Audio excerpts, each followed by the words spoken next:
না, আমরা এখনও কোনো রেসপন্স পাইনি। আমরা ওটা যতগুলো লিঙ্ক দরকার, অ্যাটাচমেন্ট বা যতগুলো ইনফরমেশন দেওয়ার সব আমরা দিয়ে দিয়েছি। সো আমরা ওয়েট করছি আইসিসি আমাদেরকে কী জানায়। বুলবুল ভাই, আপনার সবসময় বলেছেন আসলে দেশের স্বার্থে কখনো আপোষ করবেন না। আসলে আপনি শেষ পর্যন্ত ওই স্ট্যান্ডেই থাকবেন কিনা, এবং মানে যদি বলা হয় যে ভারতের অন্য ভেন্যুতে খেলতে আপনাদের সিদ্ধান্তটা কী হবে?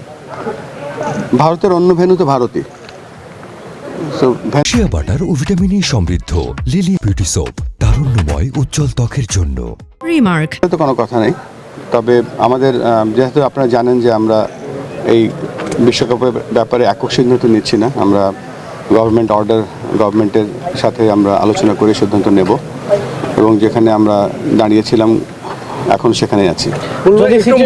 মোটা দাগে একটু জানতে চাচ্ছি, যদি মানে আইসিসি জানায় যে না, ভারত থেকে সূচি সরানো যাবে না, পূর্বের সূচিতেই খেলতে হবে, শ্রীলঙ্কায় খেলার কোনো সুযোগ নাই, সেক্ষেত্রে বাংলাদেশ এই বিশ্বকাপে পার্টিসিপেট করবে কিনা? এই মুহূর্তে কিছু বলতে পারছি না, চিঠিটা না আসা পর্যন্ত। ভাই, দুই দেশের সরকারি পর্যায়ে কোনো আলোচনার চান্স আছে? আমি এখনো কিছু শুনিনি এই ব্যাপারে। বুলবুল ভাই, আমরা বিভিন্ন জায়গায় শুনছি, যদিও মিডিয়া থেকে শোনা, আসলে হায়দ্রাবাদ বা চেন্নাইতে মানে অফার দেওয়া হয়েছে আনঅফিসিয়াল, এটা কি সত্য কিনা? এবং না, আমি এই ব্যাপারে কিছু শুনিনি।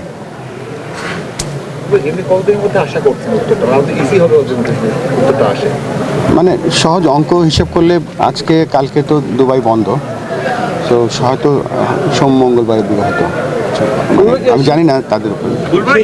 আপনাদের সঙ্গে কি কোনো যোগাযোগ করা হয়েছে আইসিসি থেকে? কেউ কোনো না না না, হয় কি, এত অনেক প্রফেশনাল অর্গানাইজেশন, তো ওই তো লাইনের বাইরে সাধারণত কথাবার্তা কেউ বলে না। বুলবুল ভাই, বাংলাদেশ যদি শেষ পর্যন্ত যেখানেই যাক, যদি খেলতে যায়, আসলে প্রিপারেশন কতটুকু নেওয়া, যতটুকু মানে যেগুলো প্রিপারেশন থাকে বাইরের আর কি, লজিস্টিক্যাল বা এই যে মনে করেন ভিসা বা জার্সি টার্সি সব মিলে আর কি অবস্থা বাংলাদেশ ক্রিকেট বোর্ডের মানে বিশ্বকাপ? সবথেকে বড় প্রস্তুতি যেটা, সেটা হচ্ছে যে টিম সিলেক্ট করা। টিম সিলেকশন হয়ে গিয়েছে আর কি। আমাদের তো 26 তারিখে বাংলাদেশ এই ক্ষেত্রে আপার হ্যান্ডে আছে। মানে এখন যে আইসিসির সঙ্গে যে নেগোসিয়েশন, এখানে অনেক কথা শোনা যাচ্ছে, কিন্তু বাংলাদেশকে ছাড়া বিশ্বকাপ হবে, মানে এটা কি আপনারা মনে করছেন কিনা যে রিয়েলিস্টিক না, মানে বাংলাদেশকে ছাড়া হওয়া সম্ভব না?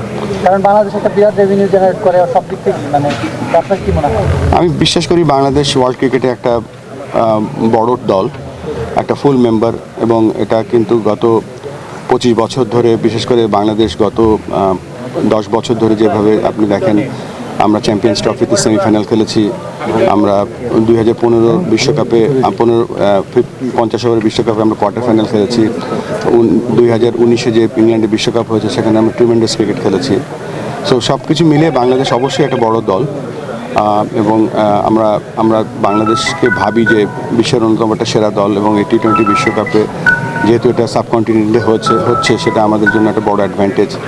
সব কিছু মিলিয়ে আমরা সবসময় বলে থাকি বাংলাদেশ একটা এক্সাইটিং ক্রিকেটিং টিম, তো এই বিশ্বকাপেও বাংলাদেশ ইনশাআল্লাহ ভালো খেলবে।